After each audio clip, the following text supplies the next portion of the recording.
You are listening to the We Hired a Sitter for This podcast. We hired a sitter for this. We have a roster of like 7 sitters. I'm spending $3,000 on paints. Do you go to therapy? Never have, nah. There was a small fire. I put it out. Real talk, the stakes are too high with my baby. Comedy, parenting, married, life. We do it all. I'm a dad and I'm busy. I have an opinion. I don't know if it'll be right, but I'm Patrick. my name is Gaston. We hired a sitter. Hi. Hello. Hey.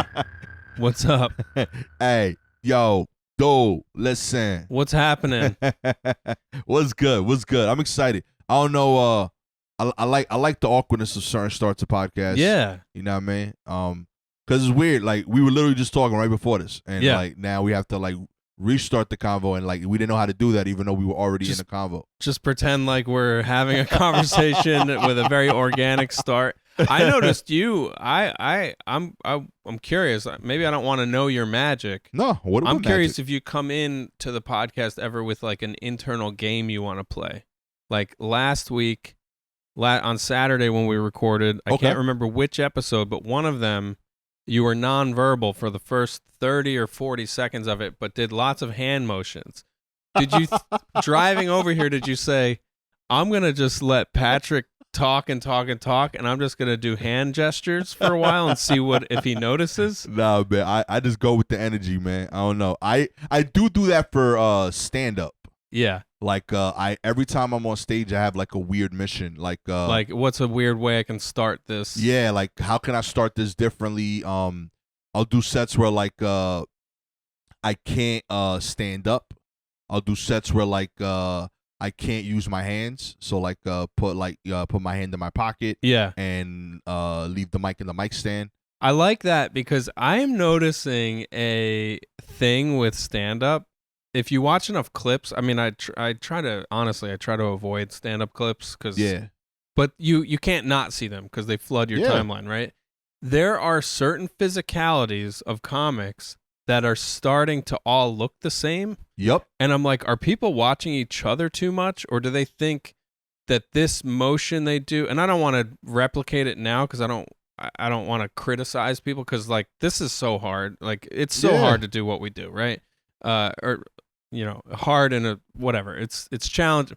I don't want to make it sound like we are doing really hard work, but I don't want to criticize other comics. Right. But I do notice there are certain mannerisms and things that people do with their bodies that are starting to look the same. Yeah. And I probably fall into that too sometimes. Mm-hmm. So I guess we all do. I guess what I'm saying is I cut you off by this very interesting thing you were saying, but I like that you limit what you can do physically in different ways. If you hamstring yourself, it might like lead to some magic. Yeah, like there's little things that like I think you learn about it. For example, one of my friends pointed out because he's a musical artist who's performed a ton, and like he noticed in during my recent taping that I did a lot more head movement than normal. Like I was like shaking my head, and he was like, "Is that like a thing you do?" And I was like, "It's a tool." Yeah. You know, so I was like, it's not necessarily that I do it every set, but I've noticed that it's kind of like Pavlovian. Like, I'm telling the audience that they agree. Right. And I'm more prone to use it at a show where there's a smaller stage. Yeah, yeah. Because I don't have the tool of walking closer to the audience. Yeah. So I need to engage them differently. So you're filling the frame. Right. So I was like, this is a way for me to like make the audience feel connected to me without the option of being able to walk to them. Right. And get them on board with the idea in this weird space where they're at a taping as opposed to a show. Yeah. So there's like a lot of layers to it. But that's a thing that I learned from one of the shows I did where I told myself I can't get up. Like the whole show, I did the show sitting. Yeah. So what are other moves I could do when I can't walk to the crowd? Right, right. So things like that, I realized like, oh, that's a thing that like, it's a physical thing that works. It works stronger when like I'm not moving. Yeah. Right, because it's now it's a noticeable move. Because if you're moving and shaking your head, people are like, Like, he's weird. having a seizure. Is You know he what I mean? okay? What's wrong with homie? You know what I mean? We're concerned. You know what I mean? He's funny too. But like so stuff like that I've noticed. But yeah, like those are all things I'm doing when I get on stage. Like I'll try that. Really early on, one of the things I used to practice was not talking as long as possible before starting. Like after I'm introduced, like seeing if I could go like a whole minute before I said anything. Yeah. And then still working my way to like having the crowd rock with me. I should do that more because I always think I got to fill this awkward moment or say, hey, what's up? And it's like, no, make them come to you. Yeah. And also just, on occasion it's awkward, but you shouldn't feel that way. Right. And if you don't, the room won't either. Right. Like it you're doesn't in matter. charge. Yeah, you're in charge. So like this is my pace. This is when I'm gonna talk. And if they feel that you're comfortable, the awkwardness goes away. Yeah. You know what I mean? So like, yo, I'm a professional. So yeah, like you're in good hands. Yeah. It doesn't matter how long it takes me to start. It's gonna be worth it. Yeah. So yeah, like just little stuff like that I think is worth trying. Do it at lower stakes show, obviously, so that when you need that at a bigger stakes show, you know it works already. Right. But yeah, like we've all been there where like I think that's one of the big reasons why like young comics should do every show. Whereas like I'm okay if if you've been doing stand up 15 years and someone says, yo, come do my bar show with 8 people, you could pass on that. Like realistically, you're not working on those things anymore. But like years 1 through 8, take every set. Because there's weird things you're working out still that like you're just trying to add tools to the tool belt. Yeah. You know what I mean? All so right. yeah, man, I'm big on that. But like, admittedly, for podcasting, I'm just trying to vibe, man. Like I rock with. I don't do no diss, and if you hearing this, I'm sorry, but like I only do podcasts with people I think I'm cool with. You know what I mean? Yeah. So like, and it's just so that I don't have to think about those things. I like the fact that it's a little bit more chill. Like there's not the stakes aren't as high, and I can just relax and just bond with a homie, and y'all get to see that. Yeah. It's just me, you, and Peggy hanging out in my house. Real talk, man. Well, I mean, I come for Peggy, admittedly. Yeah, but, you know, Patrick's cool, too. This is the only time she's co-hosted with us. The second time. She did it once at the office. Yeah. So I'm happy you guys are getting some quality time today. Real talk, man. She deserves a producer credit. For what it's worth, this podcast episode is already putting her to sleep over there. So we'll move on from the stand-up workshop portion of the show. I want to ask you about Ninja Turtles. You ended last episode talking about your connection to the Turtles. I didn't realize it went this deep. They're vital to me, yo. Real talk. I think there's so much you can learn from them. Yeah. You know what I mean? First of all, well, before we get into the philosophy of Turtles, how old were you when you first encountered them? 1987. I was 4 years old. Wow. They came out cartoons, real big, real heavy. Everybody was into it back then, as you know. Yeah, totally. But yeah, I was a huge Turtle fanatic. Saw the first movie 3 times in theater. Tricked my mom. Was that the live action with Vanilla Ice? No, that's part Second, 2. Yeah. First one is the one where they're on the rooftop. Yeah. And Splinter like tricks the Shredder into falling over. Yeah. But yeah, that joint. I saw it with my daycare. Saw it with my dad. Wow. Then told my mom that dad didn't take me, and I got it, and it's the first time I lied, and I saw that lying is a powerful thing. You got to go twice. I got to go 3 times. Wow. I went with each parent and the daycare. That's genius. Real talk. It was beautiful. Yeah, sometimes a strategic lie is for the greater good artistically. I had to see that movie. It inspired me as a person. Did you also go backward to the original comic books and the original illustrators? I did that as more of a late teen. I got into the comics. I own the first one, very expensive. One of the first like big splurges I did as a person. It's brought me and my son together. We buy all the comics now.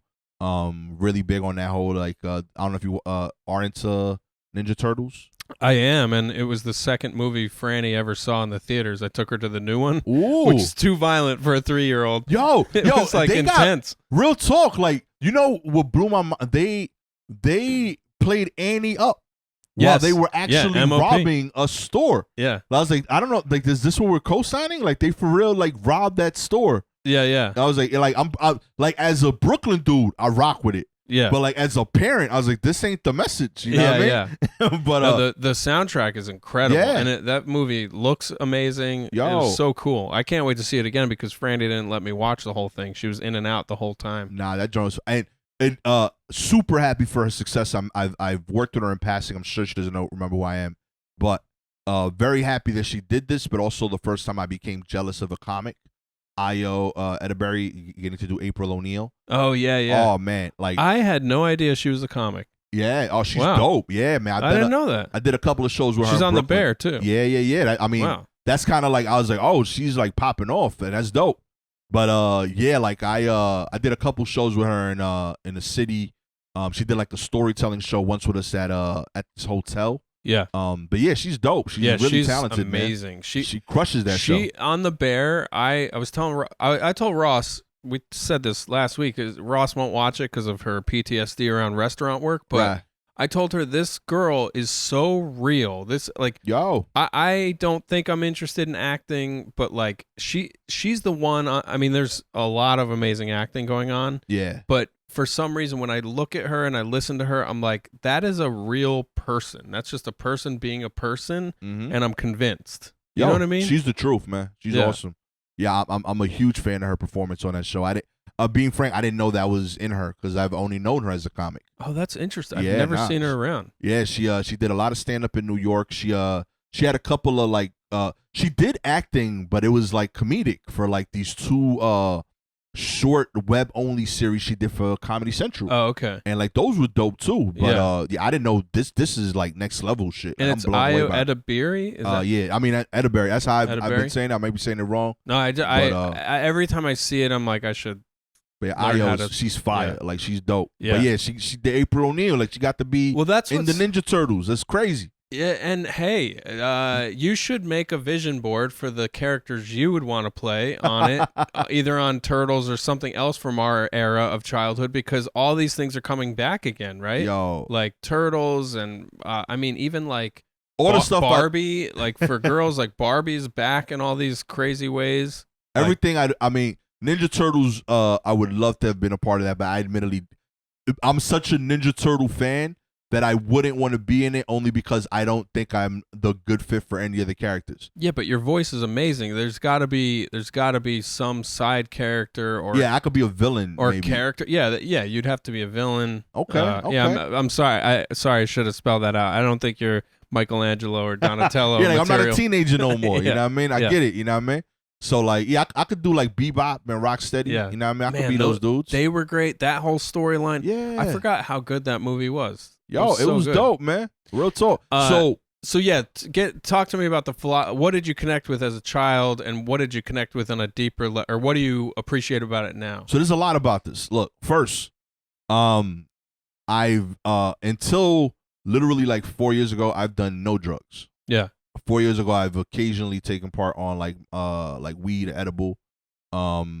I do find it relaxing, but for the most part, it's not for me. I like that as a 40-year-old man, you're now becoming a teenager. Yeah, I was like, yo, do some drugs. Let's try it out. You know what I mean? Well, it's just, and I didn't do it because growing up, I always thought I was on like work in corporate America.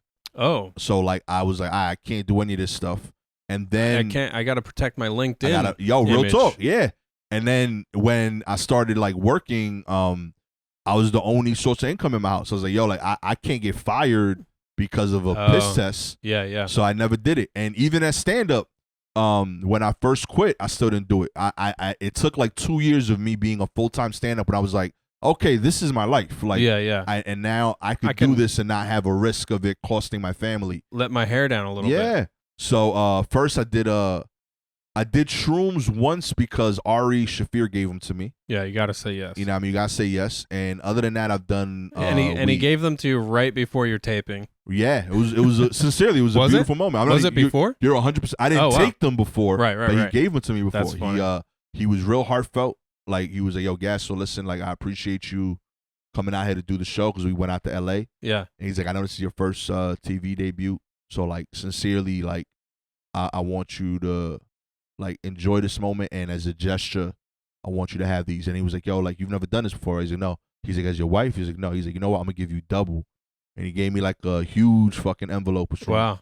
And then I had to, like, he didn't realize the pressure that added because now I had to figure out how to transport. Smuggle them. Yeah, like, you know, I've been to New York, but it was really, like, heartfelt. Like, I know he meant that. But outside of that, all I've done is weed. I'm not a fan of, like, and I'm not a fan of it in general. My main reasoning is because I don't want it to affect the instrument. I feel like, you know, we talk for a living, so I don't want to sound different. Right. So yeah, I don't do them. I'll do like an edible like once every like year or 2 years. What did you think of the shrooms though? Everything was purple. That's all I remember. Like Interesting. everything changed colors. My dream was purple. My day was purple. My taste was purple. And that's all I remember feeling that adamantly, like my saliva is purple, like as a taste. And I don't know why I felt that, but that was the feeling. Tastes have felt color. Purple. Yeah. That was the genuine descriptor. But I say that to say, and also I literally didn't drink alcohol until the day my daughter was born. They bought me a bottle. Wow. And we took shots outside the hospital. And then you left your family, started a new life, became a baby. full-blown alcoholic. I'm a stand-up, haven't seen my fam in 10 years, baby. But nah, like the reason I don't do drugs is because of Ninja Turtles. Interesting. There was a cartoon where... The PSAs work, people. Yo, straight up. There was like a Saturday morning cartoon that every cartoon took part in. Yeah. Like, everyone was like, yo, listen, I know you Warner Brothers, I know you Disney, but we got to collab on this. Yeah, because it's based on, back then, I don't know if this still exists, but the FCC had requirements. You had to fulfill public interest programming requirements. Right. Like the law said you can have a TV channel if for 30 minutes a month or whatever, you say something about drugs or alcohol or safety or whatever. So that's probably what that was. Dude, there was a whole collab, and I saw, like, you know, the Bugs Bunny. I saw, you know, Daffy Duck. I'm seeing all these other dudes. I'm like, yeah, y'all cool, but like, I don't know, man.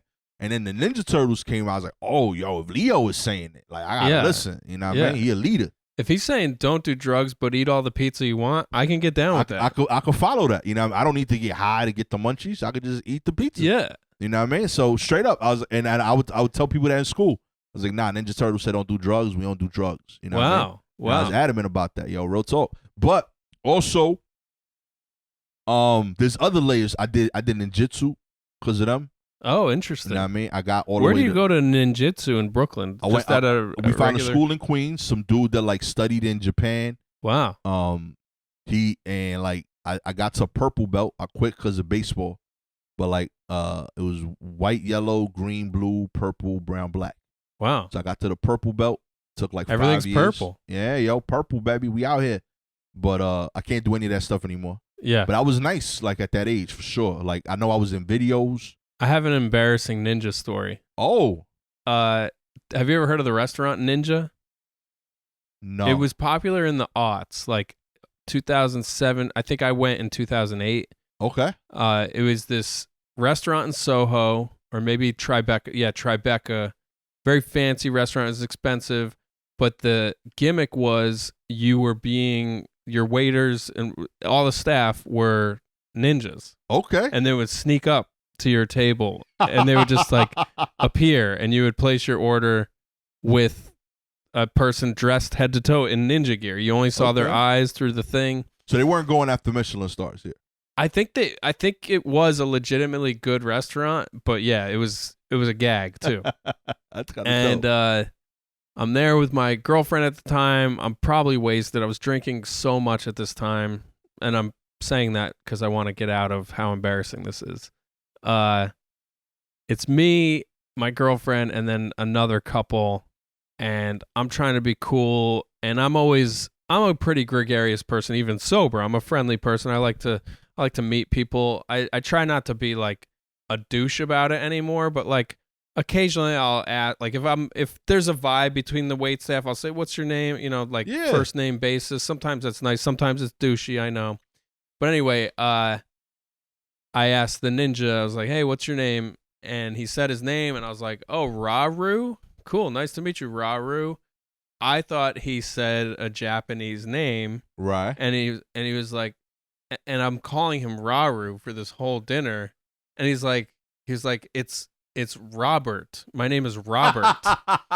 So I just superimposed this fake Japanese name over this person's regular name because I'm probably subconsciously a racist person. That's awesome.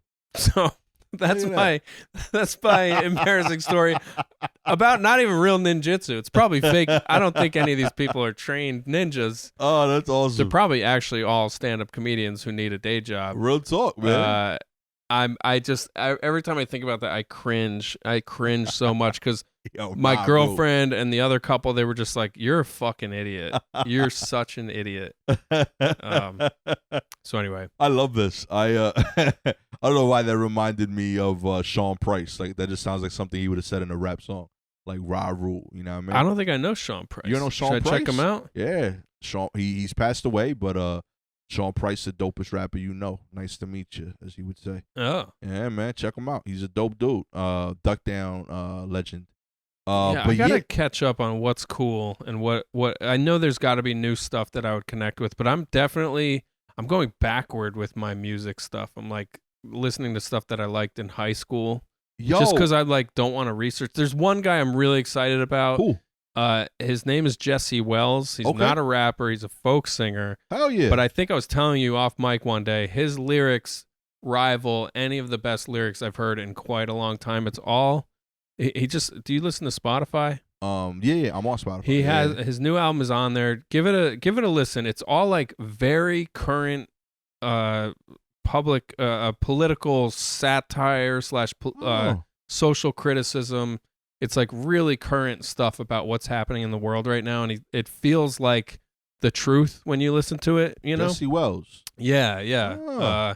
The album's called Hell's Wells, which I think is a great title. That's fine. So I don't know if you'll click with the music, but the lyrics are amazing. I love good writing, man. I'll check it out. I'm into it. All right, so we're on a tangent. I don't want to get too far from your ninja training as a child. But the turtles got you into that. Yeah. Also. And so you're drug free and you're physically fit. Yo, I was sincerely like working out 3 times a week. I was doing jiu-jitsu. For a year I had to do both. Wow. I had to do that and baseball. Like my after schools was busy. Yeah. But like it told me that like you could be different and be cool. You know what I mean? Because all the turtles got along, and none of them are the same personality. Like, you know what I mean? Leo was more like a, type A leader. Ralphie was a bit more of a knucklehead. You know what I mean? Donnie was kind of like more reserved, and he was doing his lab work. And then Michelangelo was kind of the fun one. Yeah. I felt like some people view it as different personalities. I view it as the same dude growing up, different phases. That's interesting. Right? Like, I feel like you connect with Michelangelo when you're a kid, or Leo if you want to be the leader. Yeah. Then like, you kind of go through like your angry teenager phase. Yeah. And you connect with, Ralph. Then as you get older, you kind of realize it's cool to be different and lean into the weird things you like. And now you Donatello. And then eventually you're an aging rat in a robe in a dark closet. Straight up. You're disgusting to look at. Real talk. But you have wisdom. But you got wisdom, and you got to like tell these little kids what to do. Yeah. I'm telling you, I really feel that. Then like, there was the whole there's a lot of people that talk about the life lessons that they were being taught by Splinter through their fighting. Yeah. Right? Like the whole idea that the weapon they have is purposeful because of what their flaw is. Right. Like the Leo is the leader, so when he makes a decision, know that there's like real repercussions. So he has the most dangerous weapon that he has to use the least. Right. Ralph is he has a temper, so they don't want him to have the aggressive weapon. He has the most defensive weapon. Is that the Sai? The Sai, right? Yeah. Michelangelo lacks concentration, so they gave him nunchucks, so he has to focus. And Donatello's always trying to use computers and overcomplicate it. They gave him a stick. Yeah, yeah. You know what I mean? So it was dope to see like, yo, you could work on you, do this thing. You know what I mean?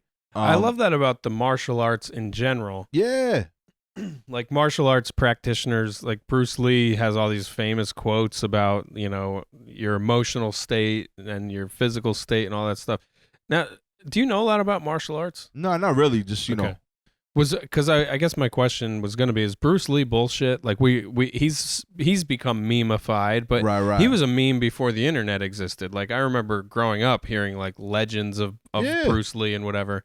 But now in adulthood, I've also learned that Bruce Lee was kind of just like a Hollywood like marketer, like expert. Yeah. He was sold to us as a certain thing. I legit think he can fight. I don't think he was the best fighter. Yeah. And I think that's okay. You know what I mean? Like as a big poker fan, Daniel Negreanu is a good player, but he's not the best player, but he's one of the more public players. He was just really good at being in front of camera. Now he got a full head of hair too. Props to him. He looked good.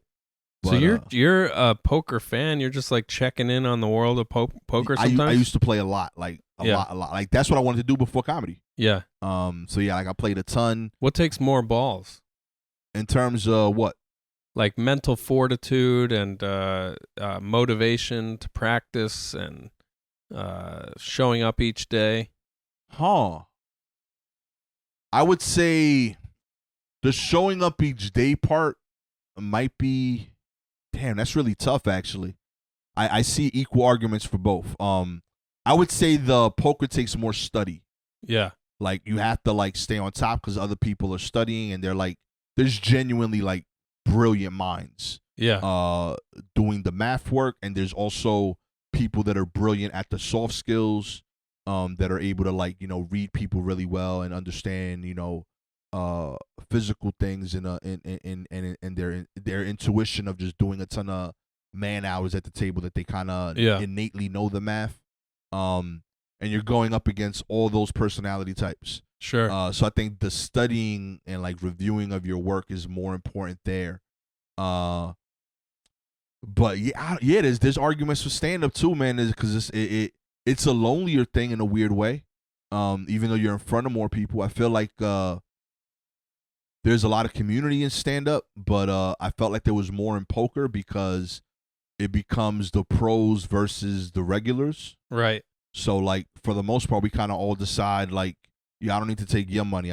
We all are taking their money. Right, yeah, There's more of them. Whereas in stand-up, while there is community, there until recently, thankfully, with like social media, there's a finite amount of jobs. Yeah. You know what I mean, or at least the illusion of that. You know what I mean, with industry. So I don't know. Yeah. That's good. But I do think that it's a personality type that's drawn to them. Yeah, it's like a lone wolf kind of endeavor.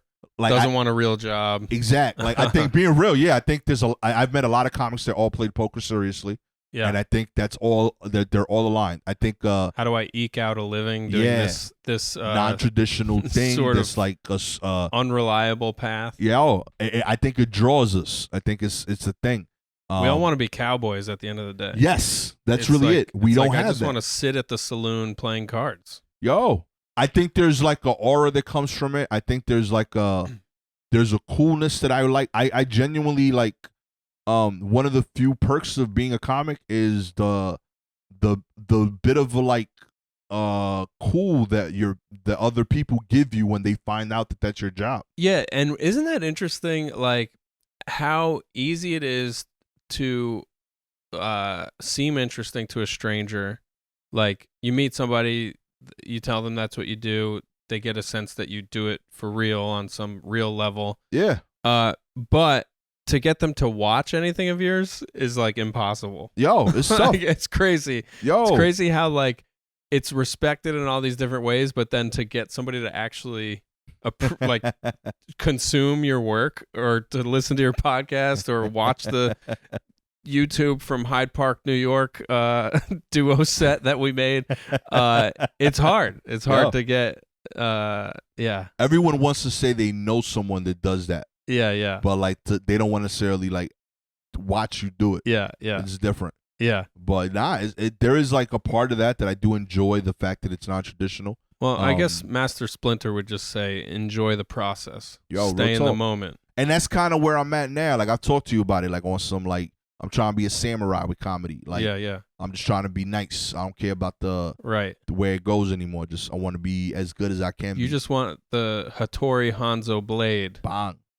Out here, chop suey all them dudes, b. So and my dad also is an entrepreneur. Like he's never worked for people, and I think that also plays into that. Right. Like I kind of saw a guy make a living not working for other people. Yeah. And of the men in my life, he's also economically the most successful. Right. So like I feel like this is the North Star. Like other stuff is safer, but like that's not how you really get the prize. You know what I mean? Right. Okay. So I'm realizing now Ninja Turtles non-traditional. Yeah, I mean they live in the sewer. They live in the sewer. They don't clock in 9 to 5. I do think Donnie does tech support. Is the origin story as it's laid out in the newest movie? They were accidentally created in a lab, and then they had to just grow up together? So I don't remember the current version of the like what they said in the movie. I know He was making, there was some villain making mutants in the dark, and they like bust down the door, and I think some of the mutant projects he was working on got loose. So they are just like Ninja Turtles that have to learn how to fend for themselves or whatever. That's not the original. The original is like a homage to Daredevil. Okay. So like they were huge Daredevil fans, and in Daredevil, when the kid pushes out like an elderly person from being hit by like a truck and like a weird oil spill situation, like a chemical spill, he pushes the person out the way but falls into the chemical spill. Okay. That's what happens in Daredevil. And in theory, what's supposed to happen is that same chemical drips into the sewer. Okay. And that's what makes the turtles. But they're different companies, so they couldn't say that for real. I see. Okay. But they're all the same. Like I'm learning a lot. Like Daredevil, the bad guys are the hand. Yeah. But in Ninja Turtles, it's the foot. I see. The master in Daredevil is wood, a stick. Yeah. And we got Splinter. Right. You know what I mean? So it's a lot of like tip of the cap to Yeah, Daredevil. yeah. It's a great premise, a magical chemical making things mutate. I love the idea though that in the sewers of New York City are turtles. I believe it. There's no, you think so? I think there's people that have definitely grown shells. Like There's some like amphibian. There's some amphibian shit going on down there chilling. I mean, rats. Free. Rats really are everywhere. Real it's talk. Crazy. You know, I've been meaning to talk about this more. Like, we don't have a rat problem in New York. Okay, we just did too good of a job of getting rid of stray dogs. Yeah. You know, like there was a time growing up where like I felt like if you walk through New York, there was just, don't go down that block. That block is like those dogs own it. There's like 2 Rottweilers and a pit bull, and like for some reason we started like cleaning up that. Yeah. I don't see stray cats anymore. I don't see stray dogs. So really, we can blame Bob Barker. Real talk. Get them all back out. Trying to get everybody spayed and neutered. I mean, let them dogs loose again. Yeah. Peggy chases the rats in our driveway in the back. She never catches them. I always wonder, what would she do if she got one in her jaws? Because she doesn't need to catch it. She just needs to say, yo, this is my space. She needs the hunt. Yeah, get away from here. This is my space. But if you want it, I got it. Yeah. And we had a community of pit bulls that were doing their job for years, and we put them out of pasture. It reminds me of like when supermarkets just started putting self-checkout, and we fired all those poor people. Yeah. We fired all those dogs, and now we mad at the repercussions. Yeah. Yeah, it's our own fault. It's our fault. We put them out of business, but we need them back. Yeah. Let the dogs loose, B. Yeah. What are you noticing anything with your children that is Ninja Turtle level pop culture iconography that they are ingesting or consuming that mean a lot to them? Aiden is big on Ninja Turtles, but he's not as big as I was on it. Like that was my only thing. Whereas like he enjoys it, but I think he's equally into other comic book stories. But that is probably the one he watches. Nah, I would say that's the one he's into the most. Yeah. The cartoons are good. He watches a different one. I think he's into the 2012 generation. Yeah. And the movies, while good, none of them have been the equivalent good as I think the first, and none of them have been a pop culture moment either. So like, I don't think he's felt it that way. He was big in Legos. I'm trying to think if there's anything quite like that. I'm sorry to jump around. Something else occurred to me.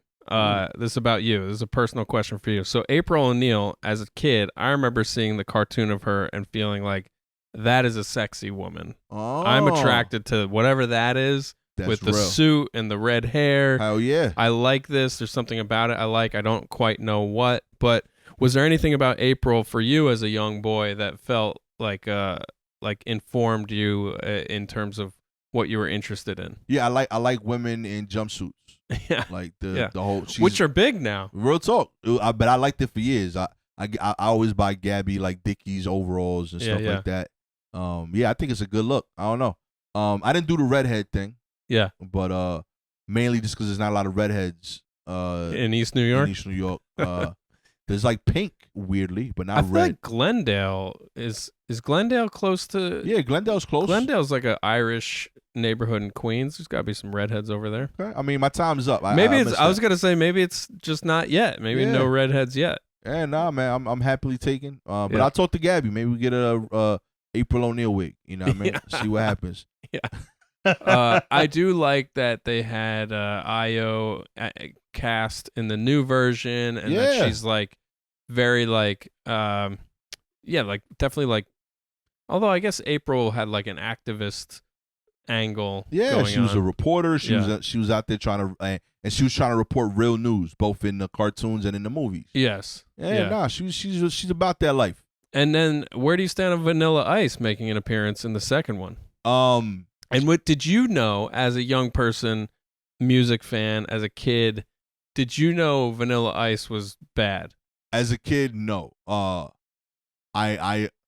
me. I knew Vanilla Ice wasn't liked, but I didn't understand why. Yeah. Because my older cousins told me he was whack. Yeah. And I was like, okay. And then I heard the song from the movie. I was like, yo, y'all got no argument. This dude's awesome. Okay. I'm seeing this is what y'all he's complaining Ninja about? Turtle adjacent. Yo, real he talk. must be great. He crushes this, you know? I still stand by that song. I think it's a great song. I'll have to look it up. I can't remember it. Ninja. Yeah, it's hard. Yeah. It was fire. But yeah, at the time I didn't know why, but I knew my older cousins told me he wasn't cool. Yeah. But I'm because I had a phase when I was a young kid. I was into the New Kids. I was like, New Kids on the Block. I'm in. This is great. They're hanging tough. This song is catchy. See, I'm 6 or whatever, so I just like it. So but then older friends had to be like, no, we don't like that. Yo, like New Kids on. So this might be a cultural thing because, like, you know, my parents were immigrants here, and like everyone in my life was Dominican for a long time. So the New Kids on the Block to me were, until probably like high school or junior high school, they were strictly a cartoon. Yeah. I didn't know they were a band. I didn't know that they were real people. I only know them as the cartoon. Wait, they had a cartoon too? Yeah. Oh. I cannot believe that. I had no idea. That's the only reason I even know them. That's a crazy like cultural blind spot for me. Dude, that's a cultural blind spot for me. Well, what's interesting is that I'm, I guess, 3 years older than you. Yeah. Like that's the right amount of time for me to know they were real people with a music video and concerts and all that stuff, and then like everything about them I learned backwards. Like I was like, they have a cartoon. Then I found out years later that like that's part of why Mark Wahlberg was famous. Yeah. There was like, yeah, he like had a music career and he only had that because the older brother was in that group, right? Right. Like to me, Mark Wahlberg was just the guy they hired when Matt Damon was busy in movies. Yeah. And then they were like, nah, he was like a whole thing. What was that one? Was it Fear? Fear something? Cape What? Fear? Not Cape Fear. What was the one where he's like a scary villain teen guy? It was like mid 90s. I don't know. The famous scene was he like has sexual intimacy with a girl on a not a merry-go-round. What's the one that goes vertically? God, I'm really Ferris wheel. A Ferris wheel. I'm really aging. God. And right I like before your eyes, baby. I also like that I am too uncomfortable. For some reason, saying fingering a girl feels uncomfortable to say. Like, and I talked about fingering girls a bunch when I was a teen and in my 20s, but something about being a grown up now, talking about fingering a girl is weird. I hear you. But the way you said it, I was like, yo, this is a science movie. Okay. Yeah, like, I don't know. It's sexual intimacy at the carnival. Real talk, man. You don't remember that movie? Nah. He plays like a psychotic teen, and he does that on the Ferris wheel, and then he snaps somebody's neck at some point. Nah, I remember the porn movie. Oh yeah. And then Dirk Diggler. Yeah, then after that I have a block of him until the Italian Job. Yeah. And then I was like, also the Departed. Well, that's current, like, and that Yeah. I love. Like, admittedly, he's dope in that. Yeah. But his scenes are short, and I feel like he's just playing himself. Yeah. You know what I mean? That's his strength. He I like him in also- Shooter. Doesn't Yeah. talk much. Works out well.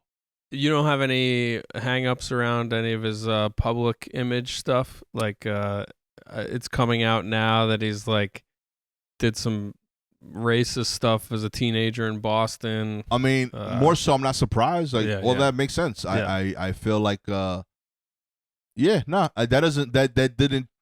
didn't affect any of the work he did, because like I feel like I believe that about all his characters. Yeah. I feel like the guy in The Departed said all those things. I feel like the guy in Shooter said all those things. Yeah. So I was like, that's believable. He's just being himself. Yeah. Don't hire him to be someone that doesn't say that stuff. Yeah. I fully believe that. I'm with that. And I'm not playing any of his songs. Yeah. That would be weird.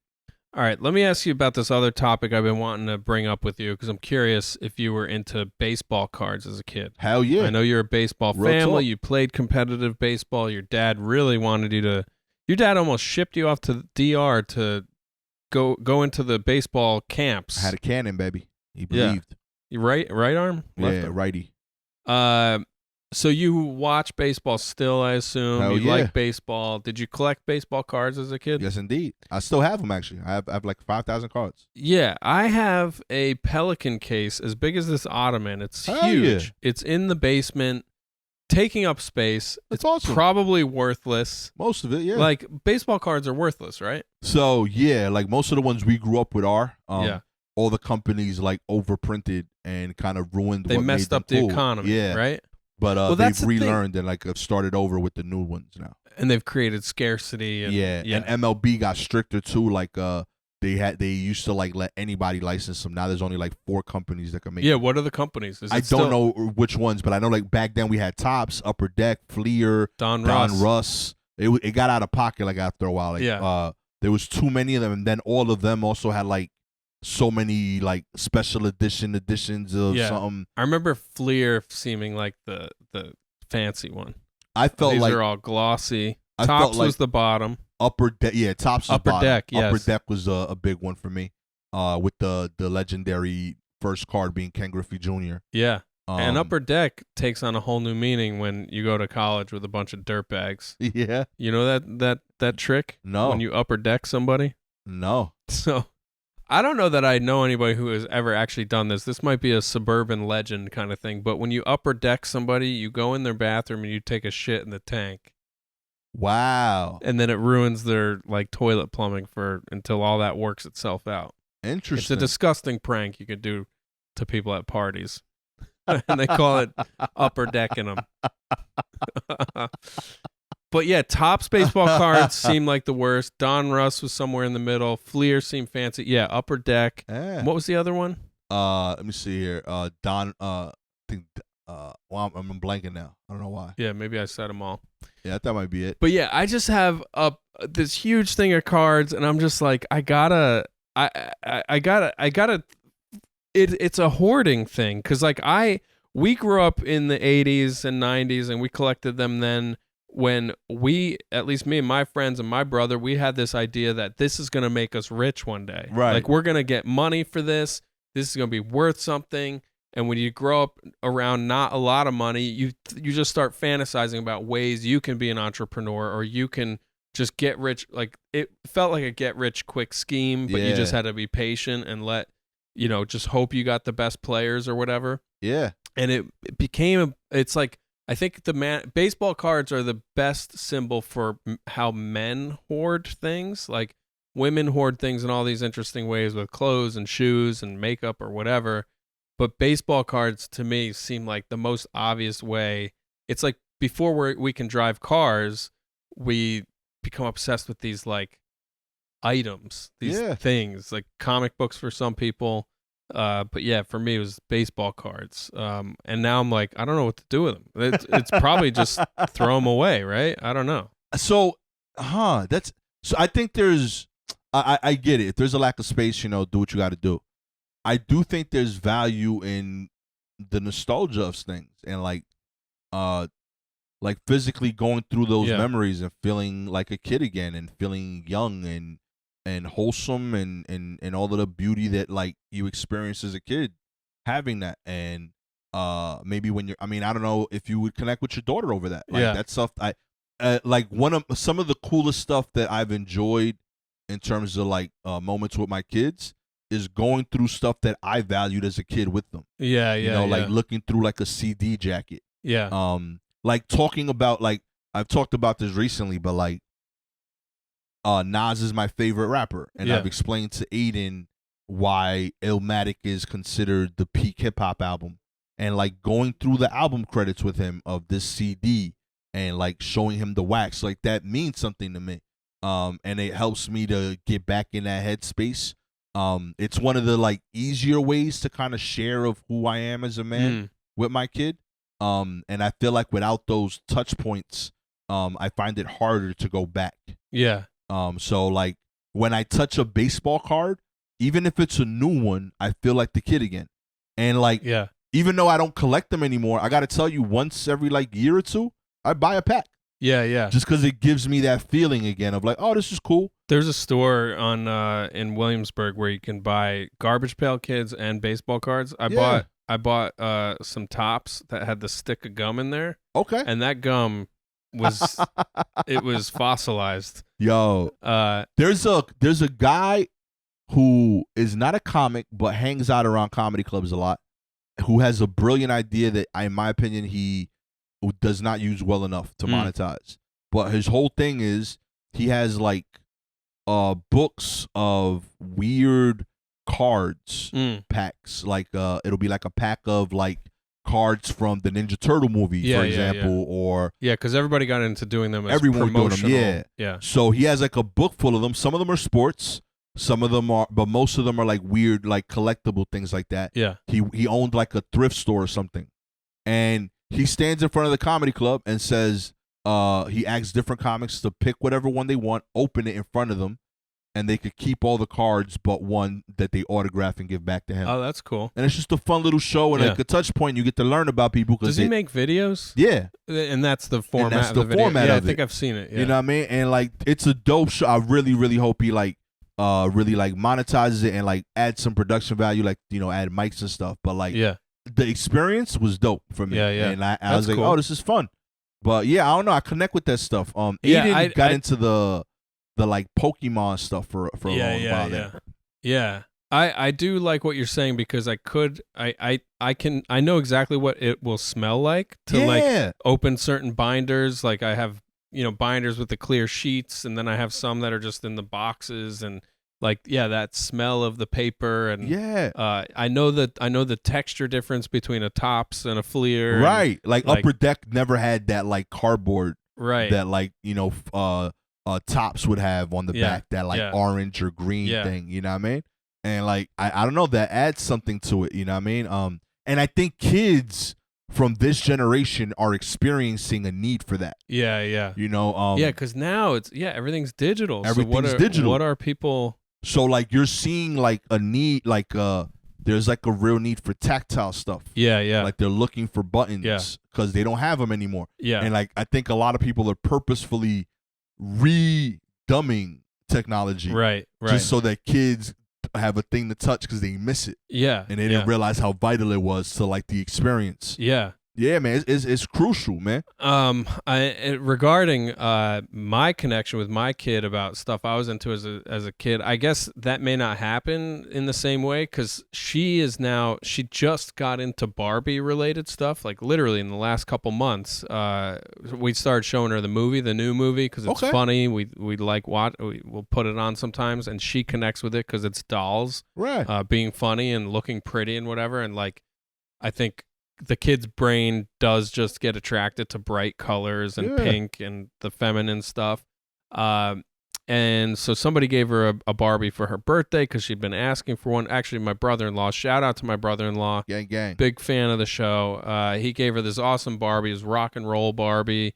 She's got a guitar and she's wearing a rock t-shirt, like, you know, with a band logo on it. And it's like flames or whatever on there. And it just says, music band, which I think is hilarious.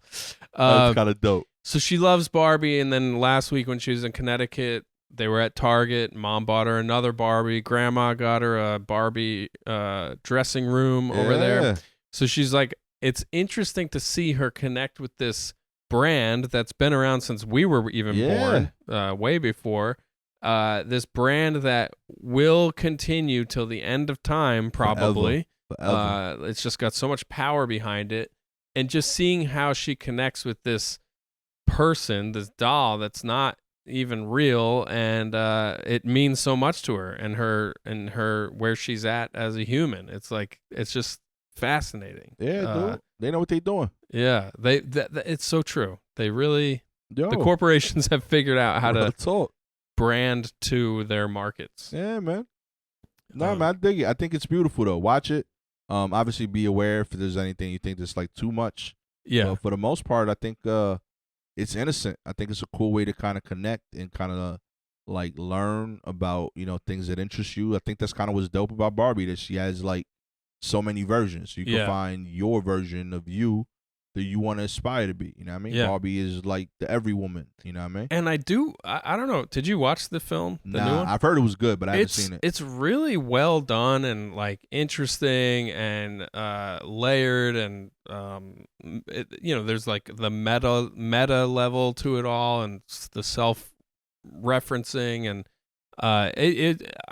I'm glad like that's her exposure to it, that it's not just like we make like you're pretty and being pretty is the most important thing. Like I'm glad that her entry point is like through total like satire and irony and being funny about it. Yeah, I mean, I think towards the end of our like age group, like they kind of figured out that like she's got to be more, you know what I mean? Yeah.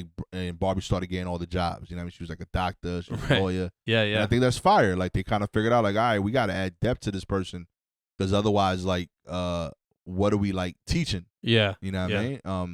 And I'm sure there was obviously like money reasons behind it, but I think now it like adds a valid thing that you can like incorporate to this thing that kids enjoy. Yeah. You know what I mean? So I'm pro like stuff like that. I think it's cool, man.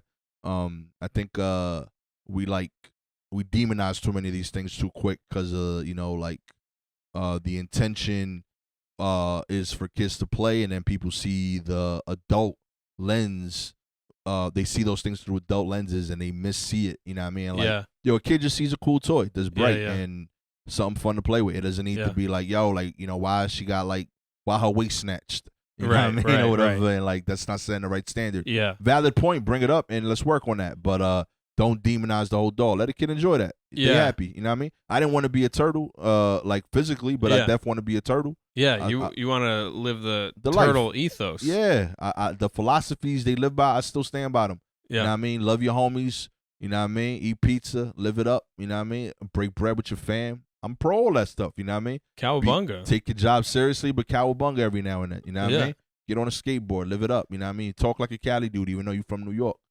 You know? Mix it up. I'm pro that. I think that's all great. Yeah. Man, I just had something in my mind I was going to bring up, and then it went away because I was just really riding that wave of how can I also live like a turtle? Cowabunga. Little by little, baby. Oh my God, that's so weird. I have a total blank brain. I gotta tell you, this is the oldest you felt in this. You've had a couple. Is it happening for you where you're like forgetting people's names or like names of songs or actors or bands all the time, bro? I space out. Or where you are? Like, I don't know where I am right now. Nah, I don't. I'm concerned now. But, No, I'm good. I'm good. I think I also start skipping ahead in my day where I'm like, okay, we're coming down to the end of this podcast. I got to get Peggy out real quick. I got to pack up this studio. Got to go make a bag. I'm going to make a bag to try to go to the public pool. Go pick up Franny from nature camp. Hopefully she's survived. Nah, I trust the system, baby. My Google Calendar and Notion. Yeah, you're doing pure digital, huh? Straight up. Like, it tells me what's next. I don't got to think about it no more. As soon as I get out of here, my alarm going to go off. It's going to say, do this. I'm going to look at Notion about what I wrote. But the trick with that is to, like, enter the things as they come up. Yeah. On Sunday nights, I enter all the stuff that I know. Yeah. And then anything random, I enter it. Literally, you just saw me do it right now. Yeah. You know what I mean? And I got different colors for everything. You know what I mean? Like, all my shows are in pink. Family stuff is in purple. I got blue for, like, work. You know what I mean? That is in public. Like, if I'm writing, I got block out time for that. You know what I mean? So, yeah. And now when I see it, I know, like, oh, I'm doing this. Yeah. If I see a week where I'm doing a bunch of blue and pink, I'm like, oh, I haven't done any purple time with the family. Yeah. So it like helps me with that. I don't know. I think it's kind of a cool tool. Speaking of which, thinking of calendars and appointments, we're going to be at the Fairfield Comedy Circle on August 3rd, which I think at the time of that we air this episode is this Saturday night. Yo, have you seen a smoother transition than that? Come on, B. Yeah. And you'll see more on the day of the show, baby. Hell yeah. Wow. August 3rd, Fairfield, Connecticut. I had a bunch of friends come see me there when I opened for Jacob Williams. Okay. And they were like, you got to come back. We want to see you again. We want to see you do more, because I think I did a 20-minute set that night, and they were like, man, we wanted you to do longer, whatever. And I had to explain to them how comedy clubs work. And I was like, yeah, like I'll definitely be back. I love this place. And because you guys all came out, I can tell the bookers, like I got people here. I've messaged all of them about August 3rd, and they've all been like, oh, we're on vacation. We can't make it. So please, if you're in Connecticut, you're listening. Come out, baby. Come out. It's going to be fun. There's got to be fans of you out there. You got fans all over the country. Maybe. Come through. Connecticut, baby. I'm going to try to get that Hurleyville duo set done to get out on the YouTube soon, so people know what we do on stage together. And obviously, it's separate too. We'll both do headlining or longer sets, and then we'll get on stage together. Maybe Peggy will come. It'll be a vibe. Real talk. Yeah, Peggy, real talk, man. I every time I see her, I got to give her kudos. She's a quiet dog, man. She is chill. Real talk. We're lucky. We've been here 2 hours. Haven't heard her bark once. Yeah, that you would have heard her bark. When I was on the phone and I opened the door for you when you got here, it was because if you knocked or rang the bell, she would have gotten up like a guard dog and barked and whatever, because she wants to feel like she's protecting somebody. She's doing her job. And she comes over. She's energetic. She's playful, but she does it quietly. She's not like Patrick working. You know what I mean? So I can't yell, but like, yo, what's up? Yeah, you got to see her when when she does need to run. We let her run in the hallway. She will sprint full speed up and down the hallway a few times till she tires herself out. That's awesome. She gets the zoomies. She did it last night in the apartment. She was jumping off the couch and off the bed and from bed to bed in the bedroom. It was crazy. Like she does that, and when she does do that, she hurts her wrists. So then she'll limp. She'll limp for a couple days. So you know, in New York, as a stand-up, we get asked to do like a lot of weird jobs, and we say yes because of money. You know, like I'll do like a photo shoot, and they'll send me like an address, and I'll show up to like some weird building that like half looks like it's not even legally open, and they'll be like, yeah, we're on the 3rd floor of this apartment, and then you show up and it's like this huge studio, and they're doing work there professionally. I always think about that when I go to places like your home, you know, 'cause you got a condo, fire, I'm happy for you, but like you live in the type of building where like I feel like every problem you're having, there's someone in the building that in theory could solve it, and we just don't talk to each other. Yeah. Like I just find that fascinating, and it's such a New York thing. Like there's so many people in these buildings that like have each unique skill sets and each unique flaws. And like if we just had like a building lunch, we could like correct you're like, yo, I'm a stand-up comic, I do video. If I only knew somebody that did this. And there's some dude over here that's like, yo, man, like I'm running a production company. I don't know where to find a stand-up. You over here leaving your kids in the park. There's some lady, I just want to spend more time with kids. Yeah. And instead of paying for nature camp, you could have had a lady do it. Yeah. You know what I mean? Well, we're lucky. We've been in this apartment for 12 years, so we've gotten to know a lot of our neighbors. And the neighbor who did do some babysitting for us, they moved, and they actually are expecting their own child. They moved to Jersey, and now they got one coming, and that's beautiful. Hell yeah. There used to be a guy who also did video production who I would hit up sometimes, be like, hey, can I borrow a tripod or can I rent a tripod? That guy lives in Australia now.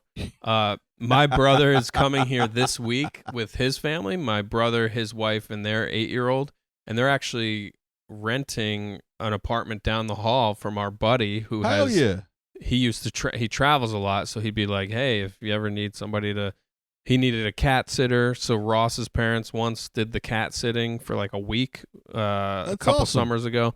So yeah, we do a lot of that stuff, not as much as we could or should, because there are definitely, I think, this whole complex that I live in, there's probably like 30 apartments. Yeah. And, like I would be highly surprised if there's not other highly serious about their art people here. Yeah, actually, the guys next door, they moved out. They moved to Woodside or Sunnyside or something. one of them is a interior designer, and he kept going to Saudi Arabia to do the interior design for probably really evil people. like what's that guy's name? The main prince who's like beheads people. So he's got great taste. I got stuff they keep asking me to help with the heads. I don't know what to do. Be like, they just put them up on the wall or something. They We want keep to stepping prominently on them. display them, but without the mess. You know what I mean? There's a process, right? Like, with the mooses and all that. Okay. Yeah. And yeah, our neighbors actually right next door. We have very young neighbors. They rent from the people who own the place. And they're so sweet. But it also, we're realizing we are now the old people in Right. Bushwick. Yeah. Because they're like 25 and 27, I think.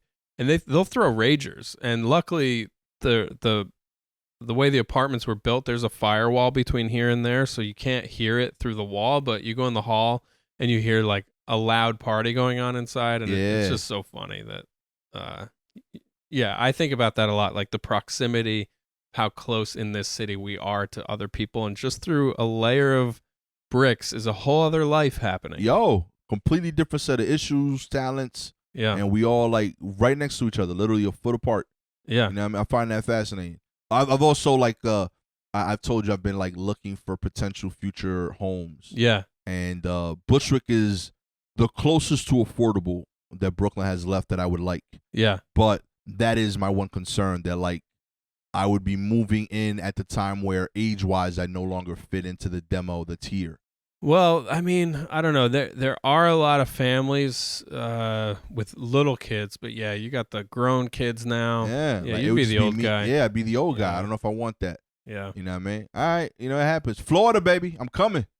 I like that for you. Yeah. I've been Although fighting you gotta but, get to the beach. I cannot believe you don't like the beach. Not for me, baby. Nighttime, I'm with it. We could do the boardwalk walk all day. I'm a fan of that.